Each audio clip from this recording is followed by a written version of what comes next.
Hi friends, welcome back to another episode of the Sunnyside Concert Series. I'm your host, Bobby Lancaster, here at the beautiful Goben Church, which is our Sunnyside home, and I'm so thankful to be with you again this week. Since we started this series back in December, we have had so many members of our community, so many musicians and artists and writers that have wanted to participate.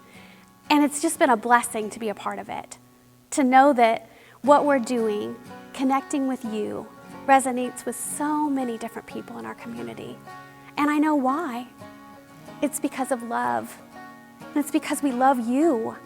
And while we can't be physically together, I hope that you feel a sense of connection when we bring you these concerts. I hope that you can see and feel that we're thinking about you, we care about you, and we look forward to the time when we can all be together again. But until then, we are just going to keep on going. We're going to keep on working on this, and we're going to keep trying to touch base with you just as often as we possibly can, bringing you beautiful, uplifting music, funny jokes, and lots of different people that want to share their gifts to make you smile. Friends, this week is going to be a lot of fun. I'm so excited about the guys that have come on to our episode to share their gifts and their talents with us. The first performer that we're going to have for you today is my friend Figgy Hardwick. You might know him as James. He comes from a long line of entertainers and performers and quirky personalities, and we just love him. He's a wonderful musician, and he's also a magician. I don't know if he's doing any magic for us today, but we're going to have him come back and do that at some point in time. What I love even more than his music is his heart for people.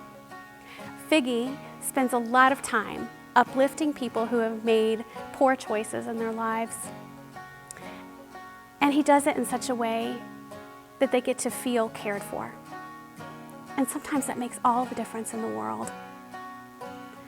So I hope that you enjoy the presence and the music and the overall joy of Figgy Hardwick today. Enjoy. Hey folks, I'd like to thank you for allowing me to come into your house to play a little bit of music during this COVID time. It's kind of a bummer for musicians, so thanks a lot. We're going to take you back a couple of years, and we're going to do a little Mills Brothers. I say M, I say M-O, M-O-P, M-O-P-P, mop, mop, M-O-P-P, mop, mop. I say R, I say R-A, R-A-G, R-A-G-G, rag, rag, R-A-G-G-M-O-P-P, rag mop doobity-ba, nada, rag mop doobity-ba-ba, nada, rag mop doobity-ba, nada, rag mop doobity-ba-ba, nada, rag mop doobity-ba, nada, R-A-G-G-M-O-P-P, rag mop. You know, that's pretty much that song, so I thought I'd go ahead and introduce myself. My name's Jim Hardwick. I go by the nickname of Figgy, or just Fig. So help me out.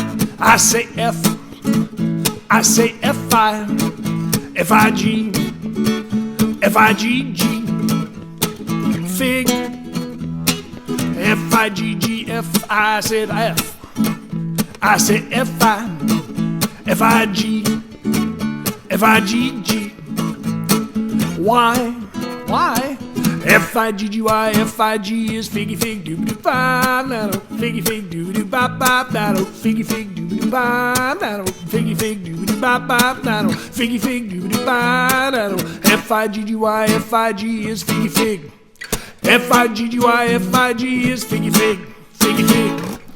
Yeah! Hey, it's good to be out tonight. It really is. Well, actually, I'm kind of nervous about being here. I was just down in Kentucky. I was down on a boat down there playing a little music, and it was right on that Kentucky line.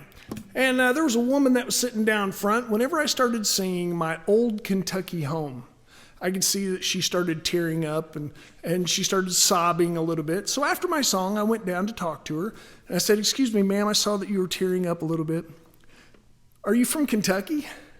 She looked at me and she said, "No, I'm a music teacher, and that was terrible." But So I'm from Indiana. I'm from Greencastle, Indiana. If you don't know about Greencastle, Indiana, it's a pretty small town. Our town is so small that our electric company is a Sears diehard out of a tractor. I'm talking small. Greencastle, Indiana is the land of opportunity if you are a tractor. So we're going to do a little song about Indiana. So if you know the words, don't help me out. It just messes me up.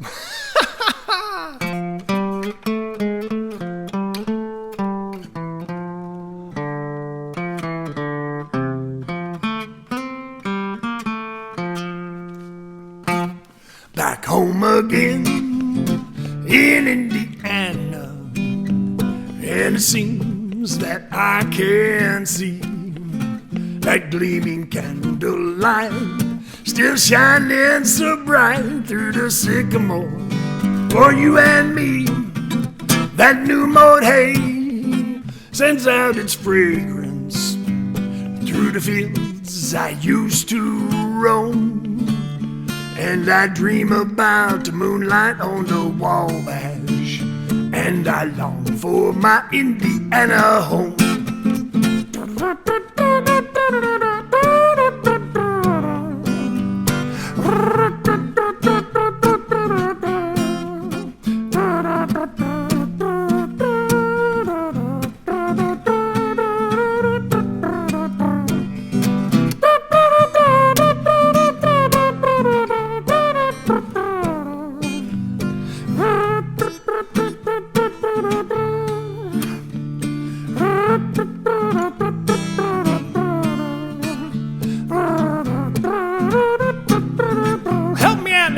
Back home again in Indiana, and it seems that I can see that gleaming candlelight still shining so bright through the sycamore. For you and me, that new mode hay sends out its fragrance through those fields I used to roam.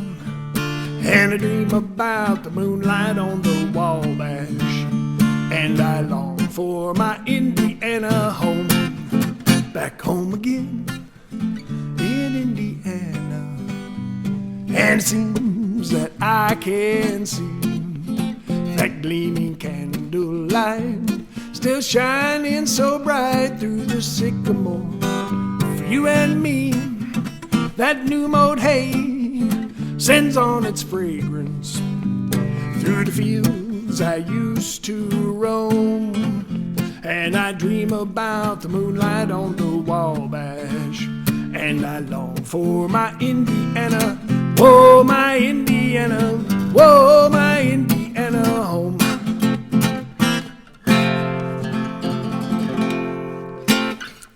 So I used to live out in California for a short time. I was born and raised here, moved out to California. And out there you got to worry about earthquakes. But back here we worry about tornadoes. I don't know if you remember a few years back that tornado that went through Cloverdale. You remember that? Yeah, so this tornado went through Cloverdale, and that's where my sister lives. And come to find out, it did $30,000 worth of upgrades to her trailer. Yeah, we learned how, in Indiana, we've learned how to circumvent tornadoes. What we do, we place fake mobile home parks all around our towns, and then the tornado comes through and it doesn't know what to do. So whenever I was living out in California, it's a little bit different out there. I was going down Hollywood Boulevard, and I heard this chanting coming out of this big building. And the chanting sounded kind of Arabic. It sounded like 14, 14, 14, 14, 14, 14. I kind of wondered what it was, so I went up to the door, and there's a big peephole on the door. I went up and poked my eye up that peephole. Somebody on the other side went, boop. Then I heard everybody say, 15, 15, 15. So I hope you get a little smile out of that. It's a lot of fun being here.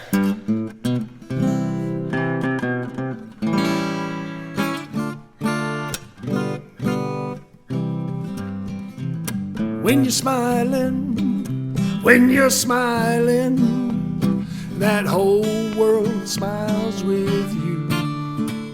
When you're laughing, yeah, when you're laughing, that sun comes shining through. When you're crying, you bring on the rain, stop your sighing, be happy again, we'll keep on smiling. When you're smiling, you know that whole world smiles with you. Smile, darn you, smile. This old world is a great world after all. Come on, smile, darn you, smile.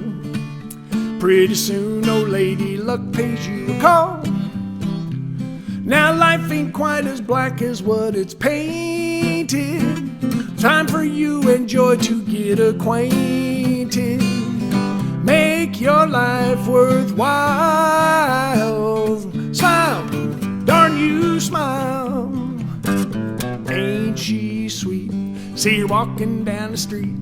Now I ask you very confidentially, ain't she sweet? Ain't she nice? Look her over once or twice. And I ask you very confidentially, ain't she nice? Just cast an eye in her direction. Me oh my, ain't that perfection? Bodo Dio, I repeat, don't you think it's kinda neat? And I ask you very confidentially, ain't she sweet? You know, I might have another one that goes along with this. 5'2", eyes are blue. Oh, what those 5 feet can do. Has anybody seen my gal? Turned up nose, turned down hose, never has no other bows. Has anybody seen my gal? Now if you run into 5'2", all covered with fur, diamond rings and all those things, bet your life it isn't her. Would she love, would she woo, would she, could she goo? Has anybody seen my gal? When you're smiling, whole world smiles with that, whole world smiles with that, whole world smiles with you. Yeah! So, I don't know if any of you have animals or ever had animals. I've got a couple little dogs at home. Rocky and Apollo are their names. Before them, I had this other dog. He was a really nice dog. He's kind of a poodle beagle mixed. So he was in between real nervous and real slow, if you know what I mean. But he only had 3 legs. So his name was Tripod. Every time he'd walk up to a tree to go to the bathroom, he'd fall over. He actually ran out in front of my lawnmower one day. I was out mowing the lawn. He ran out in front of the lawnmower, accidentally cut off his tail. Yeah, I had to wholesale him because I couldn't retail him. Yeah, you'll get that joke later, I promise. So I got a little song about some animals. It's called What's in a Name? Well, I've got a cat named Chicken Joe. He sleeps with the chickens when the weather gets cold. Stays warm in a hen house all night long till the rooster crows at the break of dawn. He's no chicken, just a little cat, a cat named Chicken Joe. Oh no, I know a little dog named Miss Kitty. No, just a little bitty dog living in a big city. No, she don't want a fish, she wants a bone. I call her kitty kitty, she comes back home. She ain't no kitty, just a little dog named Miss Kitty. Oh no, what's in a name? Call them what you want, but it's still the same. Call them anything you need, but it still won't change. Oh no, what's in a name?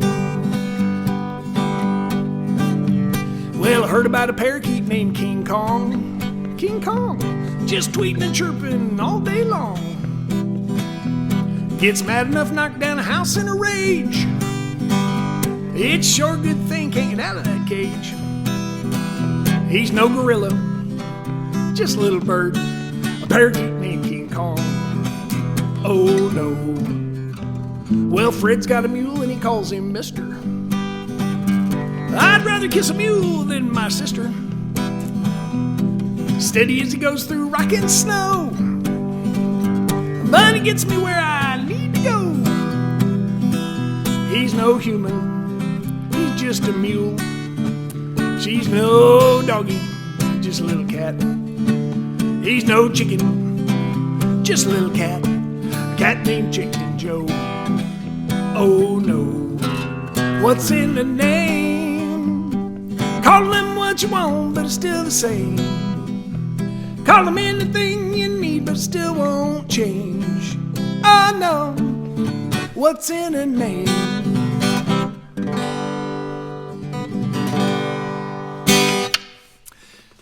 Alright, so that's a little bit about some animals. My dad, when I was growing up, he wanted to have a farm. And so we got 5 acres out west of town here. And he decided he was going to have a chicken farm. But the chickens kept dying on us. We couldn't figure that out. And so I said, Dad, you know, the chickens keep dying, so what's going on? What are you doing? My dad said, well, I don't know if I'm burying them too deep or I'm watering them too much. I have no idea. They just keep dying. Back in Indiana, yeah, we instead of having hog calling contests, we have wife calling contests. It sounds something like this. Susie! Picky, picky, picky, picky, picky. So I got a little song about chickens.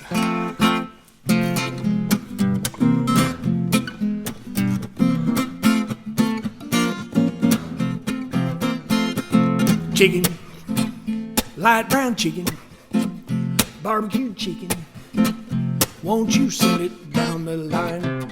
Everybody knows about chicken. Chicken's a popular word. You can call it what you want, put it into a pot. Chicken ain't nothing but a bird.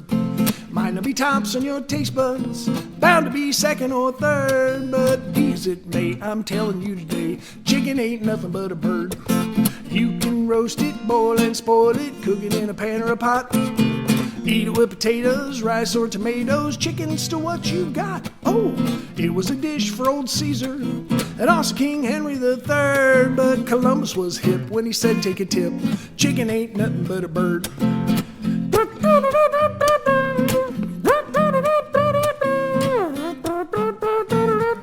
Chicken ain't nothing but a bird. You can roast it, boil and spoil it, cook it in a pan or a pot. Eat it with potatoes, rice or tomatoes, chicken's to what you got. Oh, some people may call it foul. That's just a story I've heard. But no matter where you go, you're bound to know chicken ain't nothing but a bird. Chicken ain't nothing but a bird.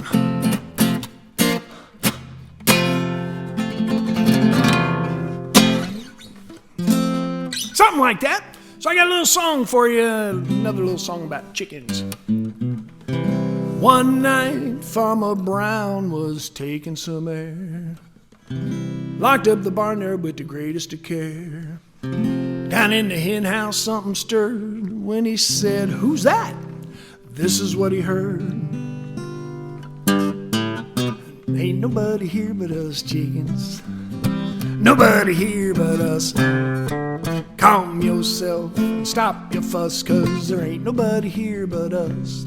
We chickens trying to sleep and you bust in. You hobble, hobble, hobble, hobble on your chin.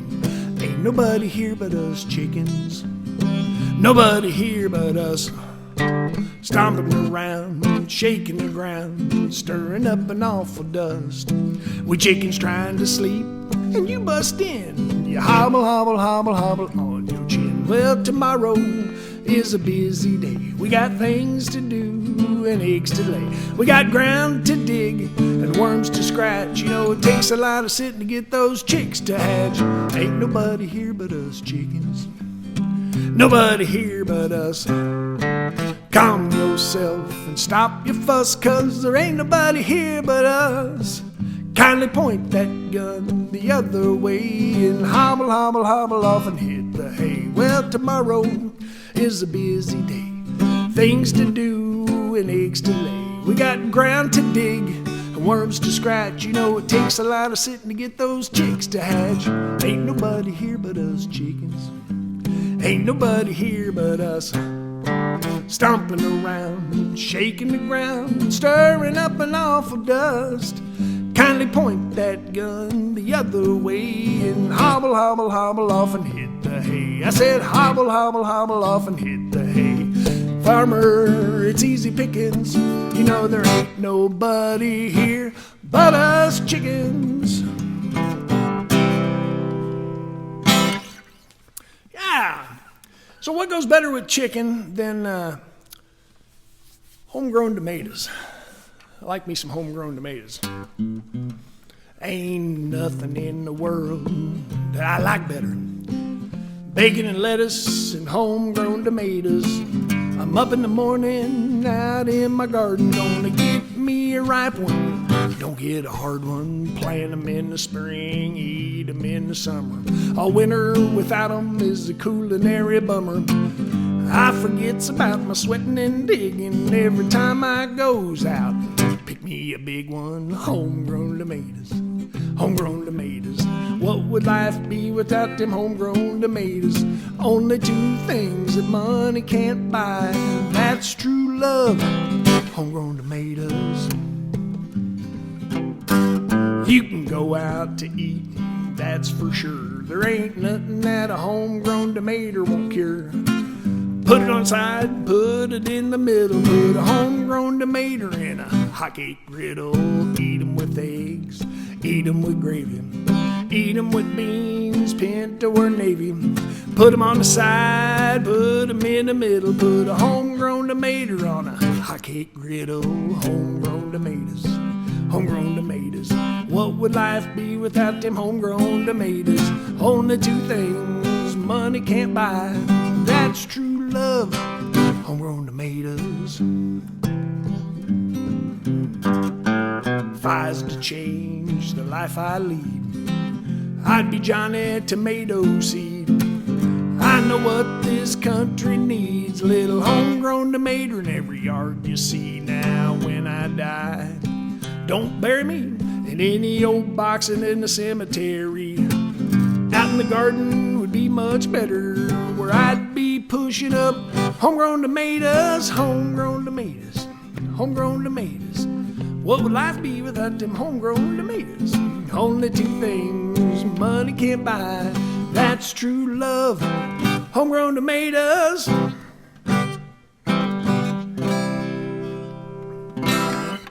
Yeah, little homegrown tomatoes. So, yeah, I grew up here in Indiana, little Greencastle, Indiana, and my dad, he wanted me to write a song about him, so I stole one from somebody else. My old man's a sailor, now what do you think about that? He wears a sailor's collar, and he wears a sailor's hat. He wears a sailor's raincoat, and he wears a sailor's shoes. Every Saturday evening, he reads the sailor news. And one day, if I can, I'm gonna be a sailor, just like my dear old man. Now, I was doing this song one day, and the Shoey boys were in the audience, and they came up and they said, "Hey, can you do one about my dad?" And I said, "Well, probably. He was a salesman, right?" And they said, "Well, no, he was actually a refrigerator repairman." And I said, "Well, you know, I don't know if that's going to fit, man. I don't know. My old man's refrigerator repairman. Now, what do you think about that?" "Yeah, I guess it fits." "Where's the refrigerator repairman's collar? Where's the refrigerator repairman's hat? Where's the refrigerator repairman's raincoat? Where's the refrigerator repairman's shoes? Every Saturday evening reads the refrigerator repairman news. And one day, if I can, I'm gonna be a refrigerator repairman, just like my dear old man." Now, I figured that'd be the hardest one I'd ever have to do, but this guy was in the audience, and he came up and he said, "Hey, man, can you do one about my dad?" And I said, "Well, maybe." So what'd he do? "Well, he used to work for Colonel Sanders." And I said, "Woo, finger licking good, yeah." He said, "Well, he didn't really work at the restaurant. He worked at the chicken processing plant." And I said, "Oh, okay. What'd he do?" "Well, he was a chicken plucker." I said, "Oh, he was a chicken plucker. okay, I think I can do that. And he said, well, before that, he used to work on a farm way down south. And I said, okay, what did he do? He said, well, he was a cotton picker. So I said, you mean to tell me your dad was a cotton picking, finger licking chicken plugger?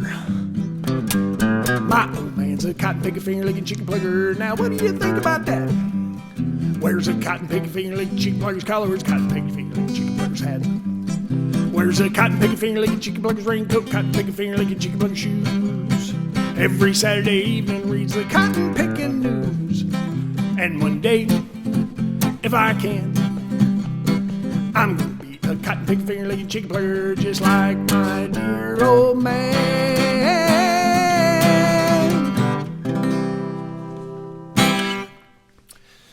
Yeah, that's the way to do it. That's the way to do it.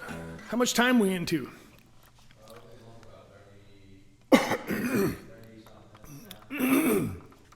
A couple of restarts. All right.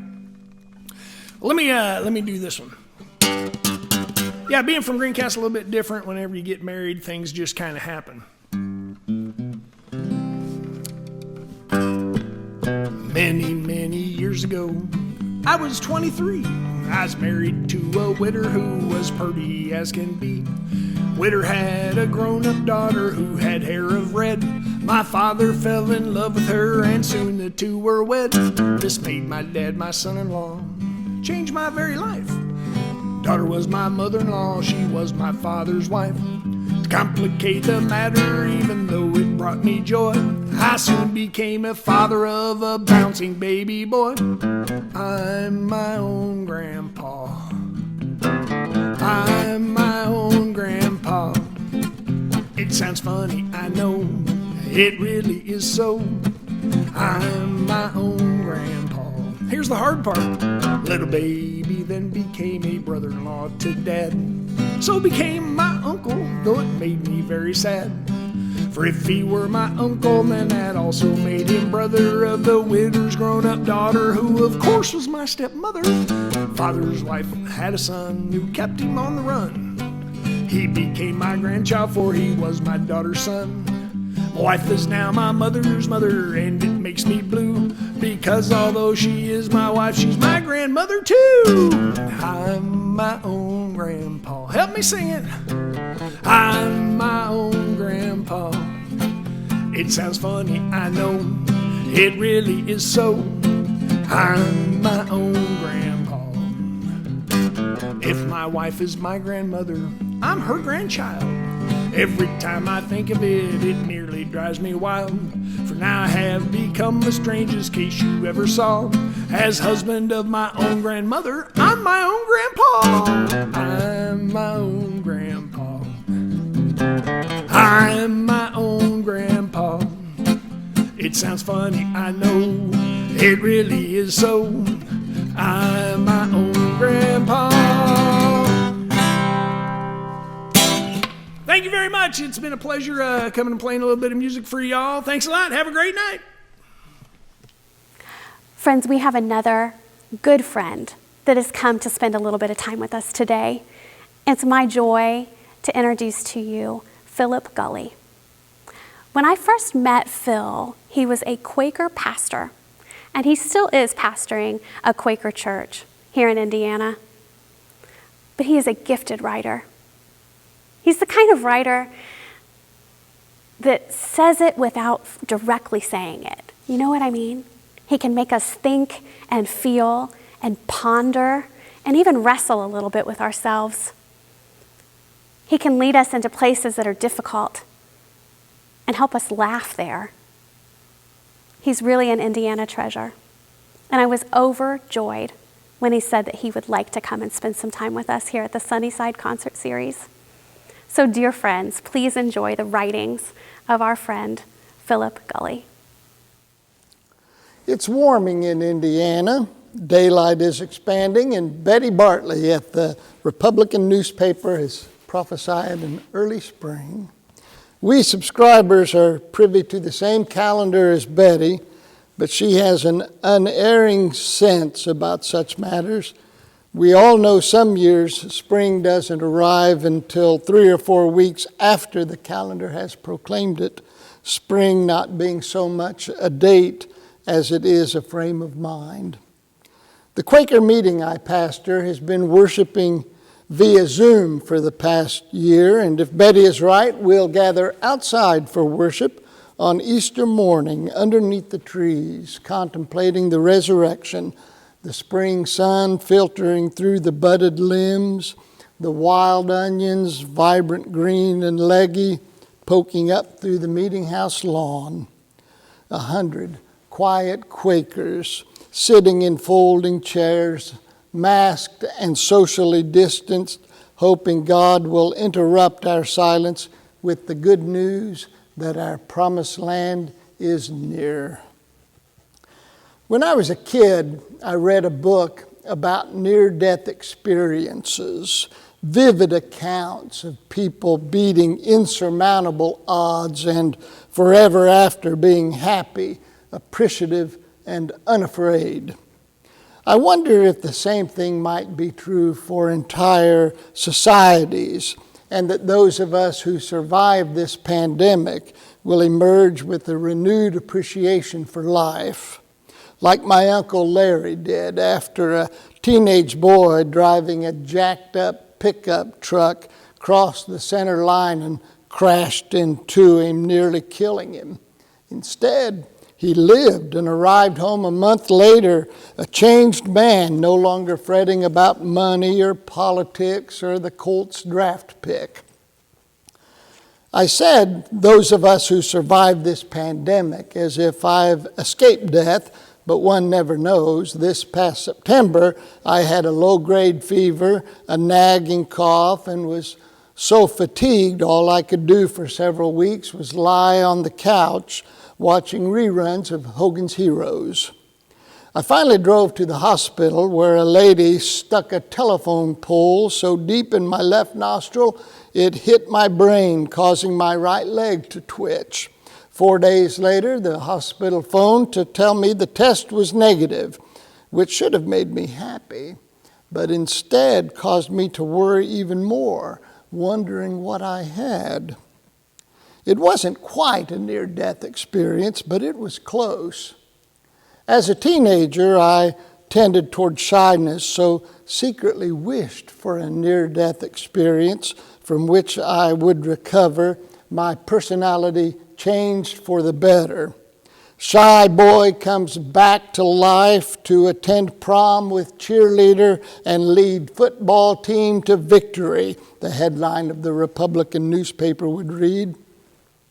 Unfortunately, nothing bad happened to me, and I remained an introvert well into my 30s when I wrote a book and had to talk about it at libraries and bookstores, so came out of my shell. But that was a long time ago, and now I find myself pulling my head back in like a turtle being poked with a stick. This past year has felt as if the world has been whacking away at us, and all we could do was retreat into our shells and hope the world would become bored and go whack someone else. But the hits just kept on coming. A global pandemic, forest fires, hurricanes, droughts, floods, and Rudy Giuliani. And then, to top it all off, my favorite lunch restaurant, the Clayton Cafe, went belly up, and with it, my social life. Now it is rumored someone has bought the building and is fixing up the kitchen and will soon open the doors, which to me is living proof of the resurrection, no matter what the skeptics say. Well, friends, that's all that we have for you today. And I hope that you have smiled with us. I hope that you've had a wonderful time. And I hope that you would consider writing to us sometime. You can connect with us here at Gobin Church by writing at the address that you can see on your screen. If you need any help with that, I'm sure that some of the people where you live would be happy to help you. And we would just love to hear from you. If you have any song requests, if you have any great jokes or any stories that you would like us to read to your friends, then please share them with us. And if you have any ideas of things that we can do to make this concert series even better, we definitely want to hear about that, because this is for you. That's what it's all about, for you, friends, so that you know that we care about you, that we see you, that we remember you in our hearts, in our homes, in our prayers. One of these days we'll all be together again. But until then, you do your best to stay on the sunny side. And don't forget that you are loved. We'll see you next time.